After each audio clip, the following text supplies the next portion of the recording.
Et bonjour à toutes et à tous, c'est Stéphane, vous êtes bien sur la chaîne La Fabrique du Progrès, je vous remercie de me retrouver chez moi et donc chez vous. Je suis en train de taper Marie Tondelier pour retrouver le tweet puisque je viens tout bêtement de fermer la page, voilà, tout simplement je viens de le retrouver. Marie Tondelier, elle a posté un long message sur Twitter, qui est un message assez touchant qu'on va lire, sur le fond du message, j'ai pas grand chose à dire, je le trouve même assez fort, je le trouve très à propos.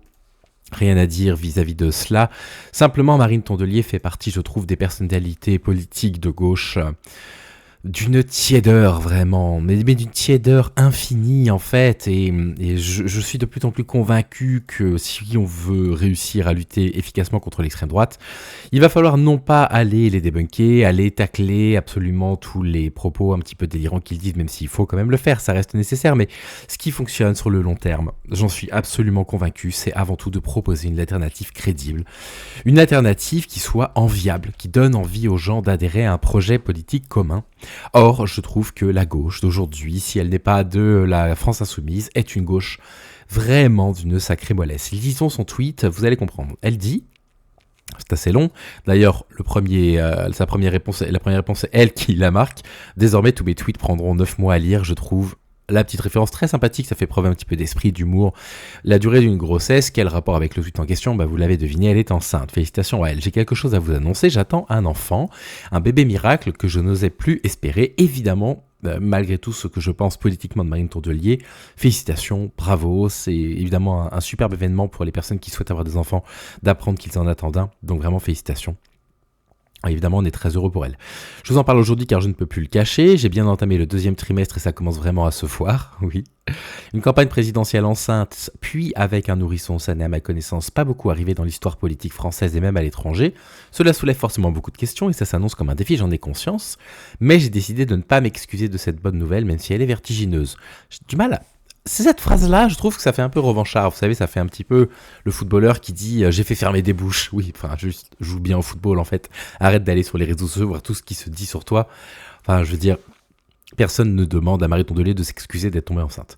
Comme beaucoup de femmes, j'ai vécu malheureusement le drame silencieux des fausses couches. Pour rappel, ça concerne ou concernera une femme sur 3 dans sa vie. Je ne connaissais pas ce chiffre, il est certainement vrai. Je le trouve préoccupant, bien évidemment. Comme on en parle très peu dans le débat public, rien n'y prépare. Très juste, entièrement d'accord avec ça. C'est une question qu'il faut politiser. Comme beaucoup de couples, nous avons connu avec mon conjoint le parcours du combattant des PMA et FIV, donc de la combattante en l'occurrence. Un couple sur 5 est concerné par l'infertilité en France. Oui, effectivement. Puis alors la PMA, pour les hommes qui ne savent pas de quoi il s'agit, à chaque fois, vous avez un traitement hormonal pour préparer, enfin bref. Bref, quelque chose qu'on connaît très bien à la maison également. Je refuse que ce sujet reste un tabou alors qu'il concerne et fait souffrir tant de monde, alors nous allons en parler politiquement. Et agir pour mieux protéger et accompagner les femmes et les futurs parents, tout en soutenant et comprenant celles et ceux qui ont fait le choix de ne pas avoir d'enfants. Et là, il va y avoir pas mal de choses à dire, on va revenir dessus dans un instant, parce que vraiment, ça me fait grincer des dents.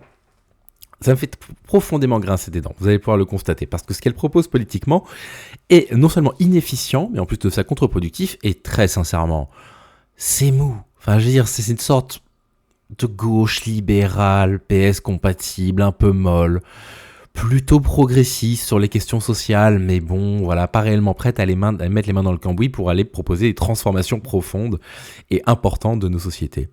Je l'ai promis à toutes celles et ceux que j'ai croisés dans les couloirs du CHU de Lille qui m'ont dit « ça nous fait plaisir de vous croiser ici, on se sent moins seul ». Il et elle me faisaient promettre d'évoquer médiatiquement le sujet, et elle l'a fait pour le coup, elle est déjà passée sur 2 plateaux télé, enfin peut-être plus, mais j'en ai vu 2 en l'occurrence. Quand donc je serai en mesure de le faire, on m'avait beaucoup dit « il ne faut pas se décourager, ça finit par arriver ». Mais après des batteries de tests, des tentatives, des interventions, des injections, des échecs, nous avions décidé une pause pour que le corps puisse se reposer, se remettre, souffler. Et c'est à ce moment-là, hors parcours, que c'est arrivé. C'est une histoire que j'ai assez fréquemment entendue au cabinet, en l'occurrence. Je n'avais pas prévu de mener une campagne présidentielle enceinte, mais cela permettra sans doute pour une fois que certains sujets totalement invisibilisés soient enfin mis sur la table. Bon voilà, moi je trouve que c'est pas forcément très à propos d'annoncer qu'on est candidat au présidentiel en se servant du fait qu'on soit enceinte. C'est sa façon de communiquer, c'est pas là-dessus que je vais revenir, moi je n'aime pas du tout cette façon de faire, je trouve que c'est un petit peu une prise par les sentiments, je me sens un peu manipulé quand je vois ça, je suis pas trop fan. Elle dit il va falloir parler politiquement, entre autres, des réformes apportées dans le cadre de la loi de bioéthique. Alors je vous le dis calmement, à toutes celles et ceux qui errent dans des parcours de traitement et de l'infertilité, vous n'êtes pas seuls. À toutes celles et ceux qui n'y croient plus, vous n'êtes pas seuls. Enfin, toutes celles et ceux, toutes celles surtout. Hein. Enfin, là, ça c'est très discours tiédas politicien, quoi. Vous voyez ce que je veux dire? Je pense aussi aux hommes dans les parcours PMA. Oui, bon, ok. Certes, on prend des demi-journées quand on est un mec bien pour accompagner nos compagnes, pour faire les différentes démarches. Certes, on est un petit peu aux petits soins autour des périodes d'hormonothérapie, mais enfin bon, voilà, c'est quand même pas la charge mentale associée à cela ne nous incombe absolument pas, malheureusement. On peut pas la partager, ça. Hein. Et puis les effets secondaires et compagnie. À toutes les femmes qui ont pris comme une gifle l'injonction d'Emmanuel Macron au réarmement démographique, vous n'êtes pas seules.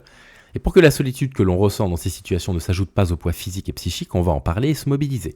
Au mois d'avril, Anne-Cécile Maillefer, donc ancienne présidente de la Maison des Femmes, je crois, oui c'est possible, sortira un livre qui évoque le sujet, La panique démographique, une réponse féministe. Conclusion, il faut lâcher la grappe aux femmes. Elle est toujours remarquable, Anne-Cécile Maillefer. Soutenez-les au lieu de les culpabiliser, de les stigmatiser et n'oubliez jamais, amis passionnés de leçons de morale démographique, qu'une société plus égalitaire, moins violente et compatible avec une parentalité réellement partagée ne produira certes pas mécaniquement plus d'enfants, mais qu'elle seule rendra ce choix plus désirable et plus libre. Oui, puis ce serait quand même bien d'évoquer les conditions matérielles d'existence qui font qu'aujourd'hui les gens ne font pas d'enfants parce qu'ils ont la trouille de ne pas pouvoir l'élever, c'est quand même la moindre des choses. Le fait qu'on ne puisse pas accéder à la propriété privée est évidemment l'un des facteurs majoritaires qui explique que les gens ont la trouille de faire des enfants. Ils n'ont pas de baraque, ils n'ont pas de maison, ils sont obligés de louer sans savoir s'ils pourront payer les loyers les mois suivants et se retrouver à la porte, enfin bref. C'est le sens de la politique écologiste et féministe du vivant que je porterai à la présidentielle, une politique qui part de la vie réelle, qui protège ce qui permet de vivre, nos corps, nos liens, notre environnement, et qui fait en sorte que chacun puisse choisir librement d'avoir un enfant ou pas dans une société plus juste, plus douce et plus viable. Et qu'est-ce qu'elle a proposé comme solution politique? Au secours. Elle a proposé des congés. Voilà, la possibilité pour les femmes de poser des congés suite à une fausse couche, ou éventuellement des congés pendant un parcours PMA, ou des congés menstruels, etc. Voilà. Alors, Marie Tondelier, ça existe déjà, en réalité, ok? Ça s'appelle des arrêts de travail. À partir du moment où on ne se sent pas en mesure ou en capacité d'aller travailler, il existe la possibilité de prendre un arrêt de travail. Problème. Quand vous êtes en arrêt de travail, vous avez des jours de carence, des jours pendant lesquels vous n'êtes pas payé. Et comme la plupart du temps, lorsqu'on est malade, on sait très bien qu'on est malade pendant 3 ou 4 jours, on n'a pas envie de prendre un arrêt de travail. Parce qu'on sait qu'on ne va pas être payé pendant ces 3 jours-là. Donc, 3 jours sur 30, travailler, ça fait quand même 10% de salaire en moins. On va se retrouver avec 10% de salaire en moins sur notre fiche de paie.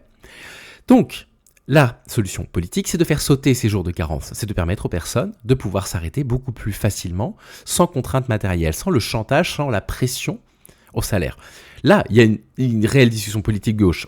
Pas juste pour poser un congé supplémentaire, un congé qui, en plus de ça, va sous-entendre qu'il va falloir expliquer à notre patron pourquoi on est en congé. Donc peut-être que les femmes qui ont des règles douloureuses n'ont pas envie de dire à leur patron qu'elles ne viennent pas travailler parce qu'elles ont mal pendant leurs règles, pour toutes les raisons ultra misogynes et sexistes que l'on peut imaginer, les remarques complètement déplacées, les remarques dégradantes, les stéréotypes sexistes qui vont revenir sur « Ah bah voilà, vous avez vos règles, vous êtes incapable de travailler », qui pourraient à terme aboutir à rajouter de la discrimination dans l'emploi des femmes en âge de procréer ou en âge d'avoir encore leurs règles.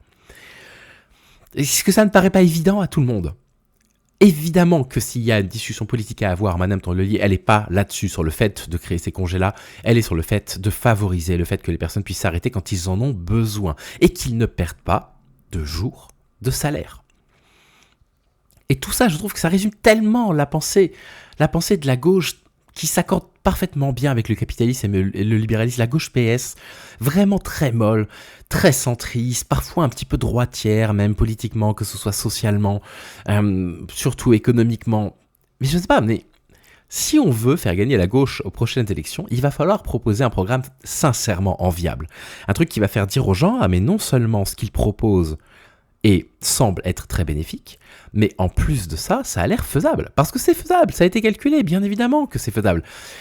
Le fait de pouvoir accorder des arrêts de travail de courte durée sans perdre de jours de carence, on sait très bien, à terme, j'avais déjà lu une étude là-dessus il y a au moins 3 ans quand j'étais encore sur Twitch, qui montrait en fait les gains que ça faisait économiser, vis-à-vis du fait qu'en fait, si vous ne vous arrêtez pas quand vous en avez besoin, le jour où vous lâchez, vous pouvez en avoir pour 1 mois et demi d'arrêt.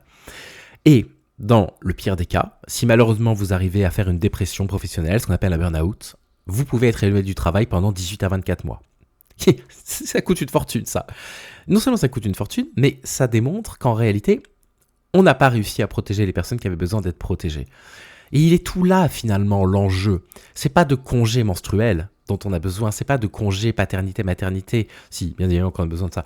Ce dont on a besoin, c'est de possibilités de pouvoir appeler un médecin, continuer à appeler un médecin, l'avoir rapidement au téléphone si nécessaire, et de pouvoir être arrêté sans perdre de jours de salaire pour pouvoir se reposer quand on estime que c'est nécessaire, que ce soit parce que les règles sont douloureuses, parce qu'on va, je sais pas, prendre une demi-journée pour aller faire une PMA, pour quelle que soit la raison, mais cette raison-là, nos patrons n'ont absolument pas besoin de la connaître. Vraiment, mais absolument pas.